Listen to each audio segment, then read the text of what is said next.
We're live. Superstar. Right.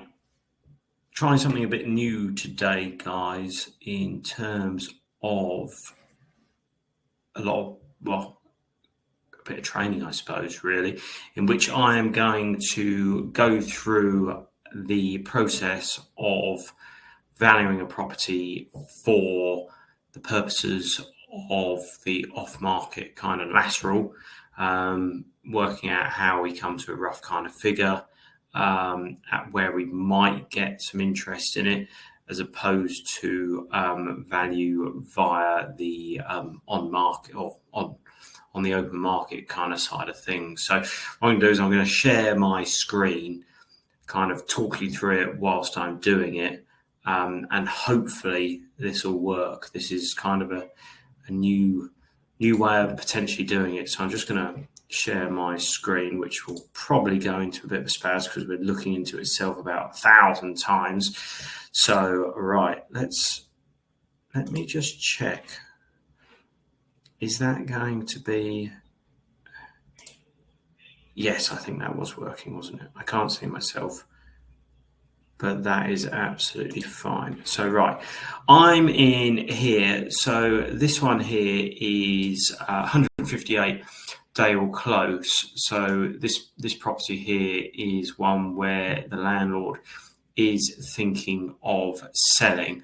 So I actually went out there this morning just to have a little look at it. I don't know why I'm having that one. Just to have a little look at what we've got in terms of, this is what it looks like at the moment. I don't know why I've opened the O3 version, but you know, it's quite a nice looking thing. Be freehold, 2 bedrooms and terrace. Just get a bit of information on it to start off with. I've been out there, had a little look at the room sizes, and then really what we want from this page here is we want to look at the £900 per calendar month that it's getting at the moment. As you can see, 2019 it was 825, £900. That sounds fairly cheap, in my opinion. So what I will do is I'll send this out to you guys, but in here is investor house prices, so I can send this across to anyone that wants to have a look at that. So that's just going to open now from Excel. At some point today. This is just to give you a rough idea on yields. So in terms of if you're going to get a property that is not going to get much capital growth, then they'll be looking more at a higher yield amount. So if it's a leasehold or something along those lines, you know, Claremont Heights or something where the capital hasn't grown so much over the time, then it really will be focused on, you know, wanting 6, 7, even 8% yields on the investment. But this is just to get a bit of an idea of whether we're a complete non-starter or whether we might be somewhere in the right ballpark. So usually here you put service charge in there. So if it was a flat, and put the service charge in there per calendar month, so break it down to per calendar month, and then also any ground rents in there and any other outgoings.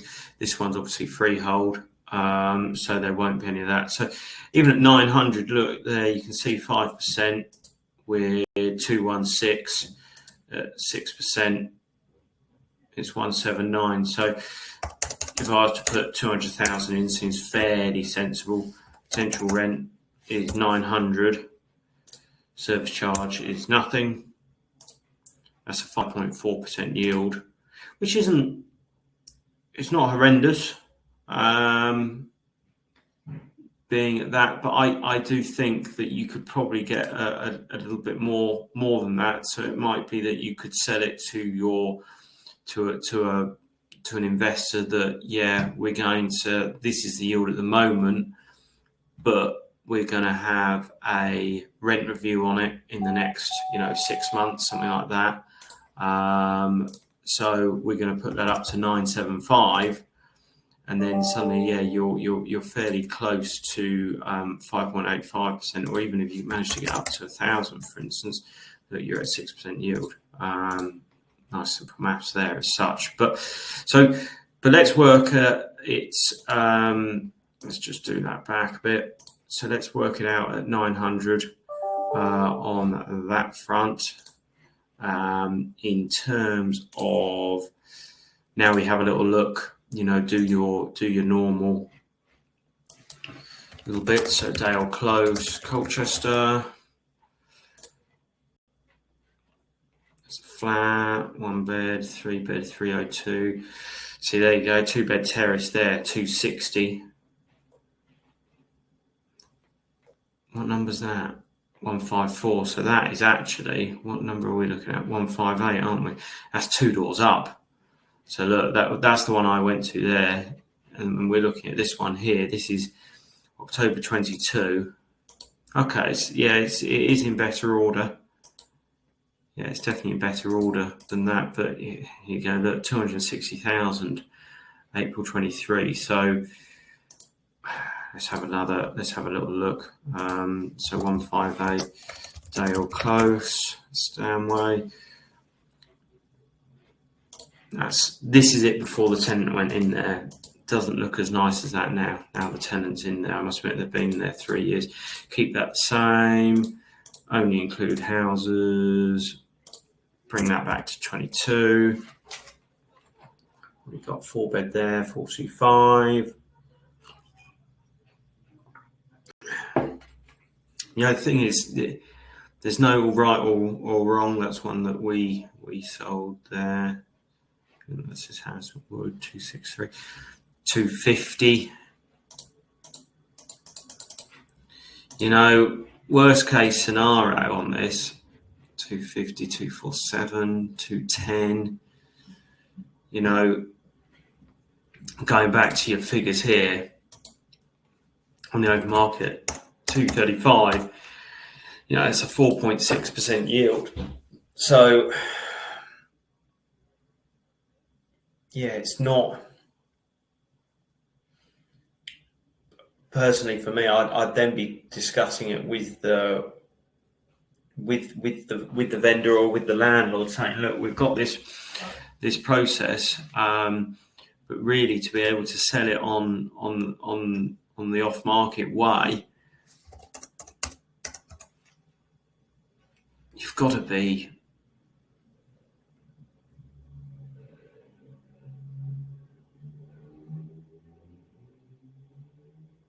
Yeah, you've got to be about 216, something like that. You might be able to put it out and see if anyone takes an interest at 220, something like that, and see what interest level comes in. But they're wanting a 5% yield, but then you could play that the income is low at the moment, so that could be increased. So at that amount, say that just goes up to 950. That gets you over that kind of 5% yield. But then they're taking a hit, of 20 grand. So I wouldn't. It's just something to be aware of, that what the open market value is.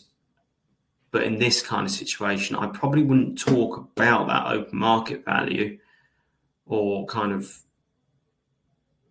vacant possession value to them unless they kind of asked. I'd say, yeah, we could certainly get an interested party involved, but they're looking for at least kind of 5% yields on it. And at that kind of level, you're looking at 220,000. Would that amount be of interest to yourselves? Reiterate the point.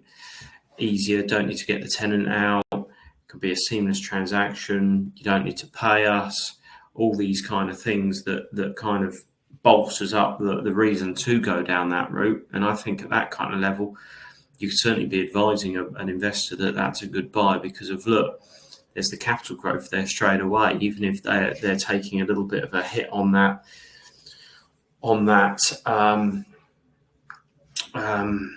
yield. There's the capital growth there. So say a deal's done at 216, tenant moves out, they could then sell it for 245, 250 straight away. So they're making money in that process.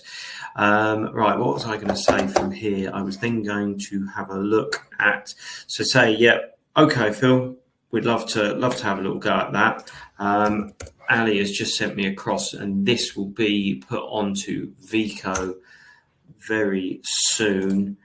So this is, where's it gone? Oh, there it is.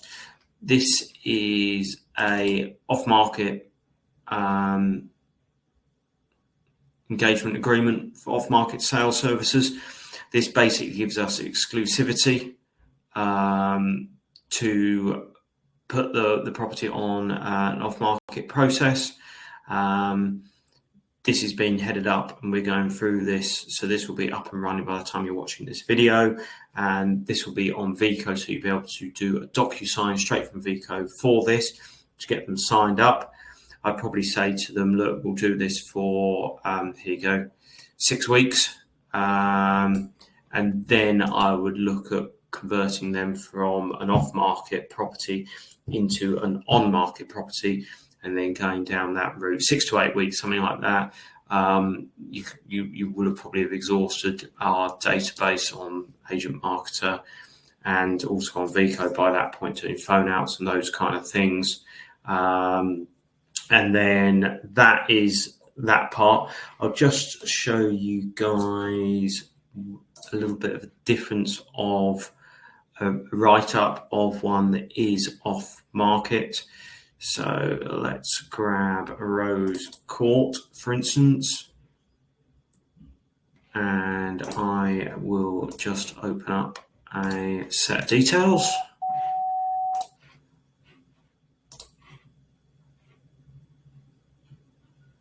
I do hope this records, because it'll be very annoying if it doesn't. So take pictures, same as usual. Doesn't need to be so good. These were just taken with my phone, for instance. This is just to give a flavour of the property to those investors. You don't really need to do viewings initially, to be honest. It's all figures driven. So really, a deal should be basically agreed upon before they even go out and view the property, because it's just a bit of a numbers game for them. But then in terms of here, I do a little bit of a brief write-up, as you can see in here, and then I then put some information. The current tenants agreed to pay to a rent increase at $820 per calendar month, new 12-month tenancy. Important information: the purchase is subject to a buyer's premium 2% plus VAT. There is an obligation to change point management of 2 years from the completion date. Service charge in there, and then a little bit about yields. Yields an increase of 5.69 if the purchase price of 145,000. That's taking into account those service charge. Obviously, there's no ground rent associated with that. So, as you can see, 5.69. We're not getting much interest in that at the moment. I must admit that's probably been on the market for probably 6 weeks now. I know that we haven't got everything set up to really streamline everything. But yeah, that'll be a time where I'd then be speaking to the vendor saying, look, I'm not getting any investors enticed in here. Can I either bring that guide price down or just put it out as, price and application and literally just get an offer from someone, Ali at Concentric, he doesn't put any prices on the investments. He just says, this is all the information, do your figures and come to me with the price, which I don't know. I just struggle to think that anyone would want to do that. But I hope that is a bit of a whistle-stop tour associated with it. But really, it's kind of work out rough yields. If there's capital growth in it, you can be a little bit leaner on those yields. But if there's not so much capital growth in there, then really, upwards of 6% really to gain much momentum. In terms of HMOs, you'd probably be looking at 9, 10 and above percentage to get onto that front. But yeah, hopefully this gives you a little bit of a breakdown of what to do and process of it.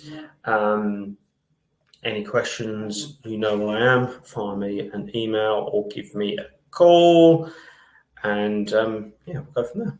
Right. Cheers. Bye.